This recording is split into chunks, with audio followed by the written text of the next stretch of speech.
दोस्तों आज हम लोग नोएडा के बंगेल में रहने वाली एक दीदी से मिले जिनके ऊपर एसिड अटैक हुआ था कुछ साल पहले। तो इसको देख के सिर्फ एक ही चीज़ कहना चाहूँगा मैं कि भला किसी का कर ना सको तो बुरा किसी का मत करना।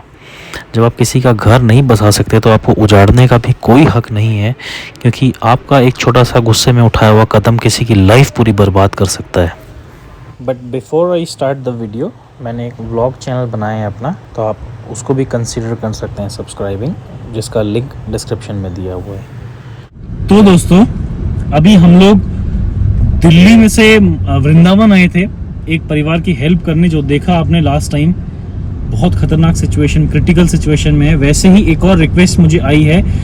ये नोएडा के बघेल में रहता है परिवार, और इन्होंने मुझे बताया कि इनके टीचर ने एसिड फेंक दिया था इनके चेहरे पे। सोचिए क्या जमाना आ गया है। खैर एनीवेज, तो हम लोग चल रहे हैं, वृंदावन में भी हम लोग हैं, वहां से नोएडा बघेल की ओर बढ़ रहे हैं। 134 किलोमीटर्स की, तो ये 2.5 घंटे का रास्ता है।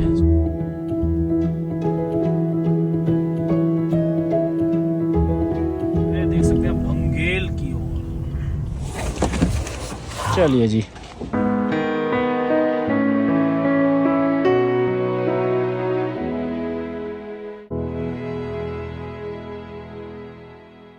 ये 60 साल के व्यक्ति हैं और इन्होंने डलवाया था।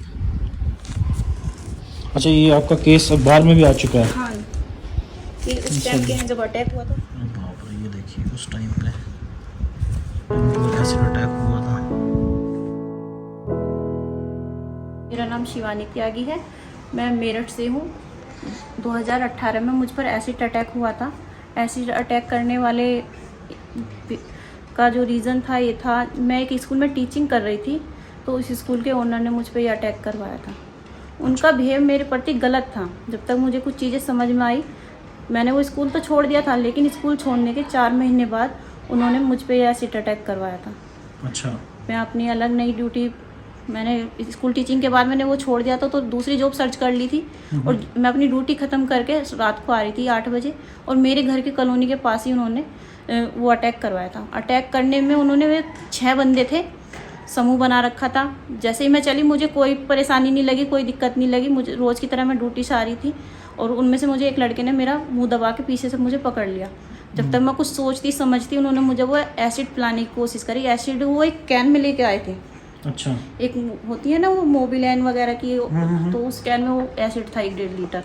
अच्छा। उन्होंने मुझे पिलाने की कोशिश करी, तो पिला तो नहीं पाए वो मुझे, क्योंकि मेरे होठ जल गए थे। मुझे लगा कि ये कोई केमिकल है, कोई मेरे साथ जबरदस्ती कुछ क्यों कर रहा है, तो पिला तो नहीं पाए वो। फिर मेरे राइट साइड में ये पूरा उड़ेल दिया था उन्होंने, पूरा सर जला हुआ था मेरा। ये हेयर ट्रांसप्लांट हुआ है, ये पूरा ग्राफ्ट, ये पूरा चेहरा ग्राफ्ट से बना हुआ है मेरा। और अभी भी मेरे डॉक्टर ने 2-3 सर्जरी और बताई हैं कि अगर इतना दुख दर्द जब झेल ही लिया है तो 1-2 सर्जरी अभी ठीक हो जाएंगी, ओरल ठीक हो जाएगा, और लेजर सर्जरी में जो है सारा स्किन एक कलर की हो जाएगी, कॉस्मेटिक सर्जरी बोल देते हैं जिसको। अच्छा। जब वो स्कूल छोड़ा था ना, तो उन्होंने कुछ बदतमीजी करने की कोशिश करी थी ना। मैंने वो चीज़ फिर अपने स्टाफ मेंबर से बताई, शर्म की वजह से, डर की वजह से, और ना ही वो चीज़ मैंने घर बताई।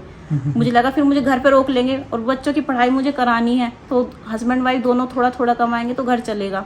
तो वो चीज़ मैंने ना घर पे बताई, उसका उन्होंने वो फ़ायदा उठा लिया, और 4 महीने बाद वो चीज़ मेरे पे उन्होंने करी। फिर जब ये हुआ था ऐसे आपके ऊपर, वो उस टाइम पे क्या बीता था, क्या था, कैसे हॉस्पिटल पहुंचे, जब मतलब वो जो मोमेंट था जब अटैक हुआ उस समय तो ऐसा लगा कि किसी ने कुछ ठंडा पानी डाल दिया। उसके अच्छा। बाद ऐसा लगा कि किसी ने 1000 वोल्ट का झटका मुझे कुछ दे दिया हो, या मेरे पर बहुत गर्म चीज़ गिर दी हो। वो तो मेरे ऊपर उड़ेल के भाग गए थे। मैंने आंखें बंद कर ली थी, ऐसा हो गया था मेरे सामने, तो जैसे कबूतर होता है ना, और डर के मारे बिल्ली को देख के आंखें बंद कर लेता है, वो चीज़ मैंने उस समय करी। मुझ पर कुछ हो तो नहीं पाया, पर मैंने अपनी आंखें बंद कर ली, वरना मैं आज देख भी ना पाती। फिर मैं चिल्लाई, रोई, तो मेरे आस पड़ोस के सब जब आए, मेरे घर वालों को खबर करी, वो सब आए, फिर प्रोसेस हुआ, फिर वो पुलिस भी बुलाई और एडमिट भी कराया। जनता जो है, समाज के जो सोसाइटी वाले हैं, सब वीडियो बना रहे थे, सब कोई हेल्प को तो सामने आ नहीं रहा था। फिर फिल्मों में ही देखा ये सब, फिर मेरे साथ जब रियल में हुआ तब महसूस हुआ सारी चीज़। मदद किसी ने नहीं करी। क्या मतलब जिन्होंने करवाए, अभी क्या है स्टेटस उनका? कोर्ट केस चला, फिर अब उनको सजा हो गई है। 6 अपराधी थे वो, 6 के 6 को आजीवन कारावास हुई है। उम्र कैद। हाँ जी, मेरे केस में बहुत जल्दी कार्रवाई हुई है। शक्ति मिशन के तहत मेरा केस फास्ट ट्रैक में लड़ा गया था। लॉकडाउन की वजह से थोड़ा देरी हुई है इसमें भी, पर 2 साल में मुझे बहुत संतुष्टि वाला न्याय मिला है मुझे। मैं सरकार ने मेरे इलाज के लिए कंपनसेशन भी दिया शुरुआत में 5 लाख। अच्छा। और जब मुझ पे अटैक हुआ था 5 लाख कंपनसेशन मिला था मुझे, लेकिन ये एक सीमित रकम थी। इलाज इतना महंगा और लंबा हो गया ये, तो वो तो कब का ही खत्म हो चुका है। जैसे आपके साथ हुआ, ऐसे बहुत से इंडिया में और भी महिलाओं के साथ ऐसा हुआ है, मतलब उनके बिहाफ में कुछ आप कहना चाहते हो कि मतलब किस तरीके से आपने अपना केस बढ़ाया जो आपको इतनी जल्दी ये सब बस हुआ? अब ये चीज़ तो रुकने वाली नहीं है, कितनी भी कोशिश कर लो। लड़ाई तो हम सबको ही लड़नी है, सोसाइटी को भी लड़नी है। अटैकर फ़ायदा इसलिए उठाता है कि रीज़न यही है ज़्यादा कि मेरी नहीं हुई तो किसी की नहीं हुई। दूसरा, अटैकर को ये लगता है कि इनकी जो ज़िंदगी है वो 4 दीवारी में बीतेंगी, ना किसी से बोलेंगी, ना हंसेंगी, ना कुछ काम कर पाएंगी। हम जब कभी जॉब सर्च करने जाते हैं तो अनजान में भी आप, सोसाइटी से मेरी अपील है कि आप भी कहीं ना कहीं अटैकर का साथ देते हो जब आप हमें जॉब नहीं देते हो, क्योंकि जब हमें जॉब नहीं मिलती तो कहीं ना कहीं निराशा हमें भी पड़ती है। और अटैकर इसी चीज़ का तो फ़ायदा उठाते हैं कि इनकी ज़िंदगी नर्क बन जाएगी, घर में कैद रहेंगे। अगर हमारे साथ चलो जो हुआ सो हुआ, पर उसके बाद तो हमारी ज़िंदगी नॉर्मल होनी चाहिए। अच्छा, अभी आप जॉब के लिए जाते हो, कोई जॉब नहीं देता आपको? कोई भी नहीं देता। अच्छा। अभी घर में मुझे 4 साल हो गए, उसके बाद इतनी सर्जरी होगी तो सब दिक्कत ही अभी है। कितने लोग हैं परिवार में? 2 बेटी हैं, 1 बेटा है और हस्बैंड है। हस्बैंड और वाइफ। ये रेंटेड हाउस है आपका? हाँ कितना जी। किराया है इसका? इसका 3500 रुपये किराया है। तो हस्बैंड काम करते हैं आपके? हाँ जी, वो सिक्योरिटी में जॉब का काम करते हैं, ज़्यादा तो पढ़े Security लिखे नहीं guard है। है। हाँ जी। इससे आपका घर चलता है अभी? हाँ, उन्हें 11,000 रुपये पड़ते हैं काट पीट के, सैलरी तो मिलती है? उसी में गुजारा कर रहे हैं। अच्छा, आसपास ही नौकरी करते हैं? हाँ कौन सी सर्जरी बताया था आपने? प्लास्टिक सर्जरी अभी करवानी है आपको? हाँ, थोड़ा ओरल में यहाँ दिक्कत है, ये पूरा चिपका हुआ है, मुँह पूरा ओरल खुल नहीं पाता। अच्छा। और ये नीक में थोड़ा दर्द है। उससे पहले मैंने एक्सपेंडर डली थी मेरे नए टिश्यू के लिए, तो ये पूरा दर्द होता है अभी। गर्मी में आप बाहर निकलते हो तो अभी जलता है या फिर कैसे है क्या? बस गर्मी में बाहर नहीं निकला जाता, बहुत गर्मी महसूस होती है, चक्कर आ जाते हैं।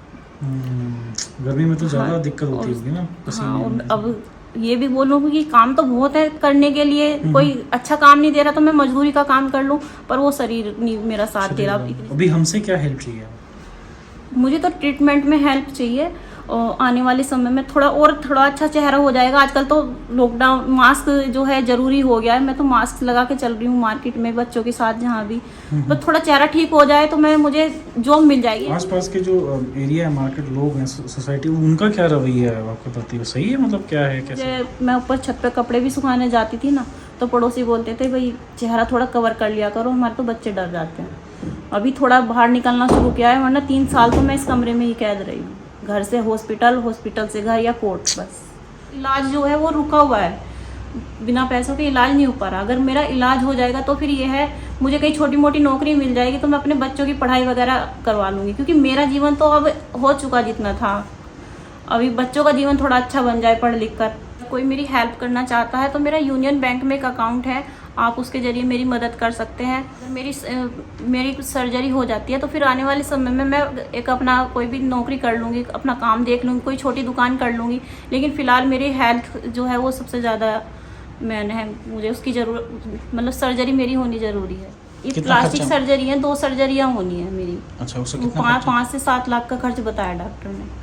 5 से 7 लाख रुपए का खर्च। एक नई ज़िंदगी दें इनको, और हम लोग भी यहाँ पर आए हैं तो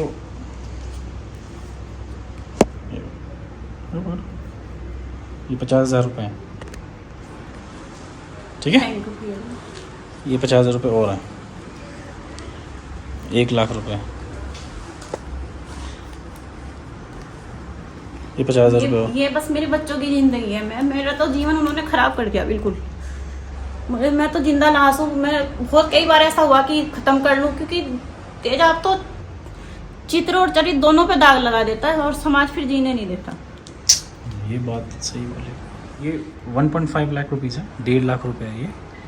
कुछ मेरे साथ लोग जुड़े हुए हैं, टिबेटन लोग हैं जो बाहर विदेश में रहते हैं, तो उन लोगों ने मिलकर डोनेट किया। मैं उस 1.5 लाख रुपीज़ में से 70,000 rupees is dedicated for the long life of his holiness Dalai Lama ji and in loving memory of late Dolma Gyalsin तुचीचे। Thank you. Next, $750, 57,000 rupees is from another Tibetan group.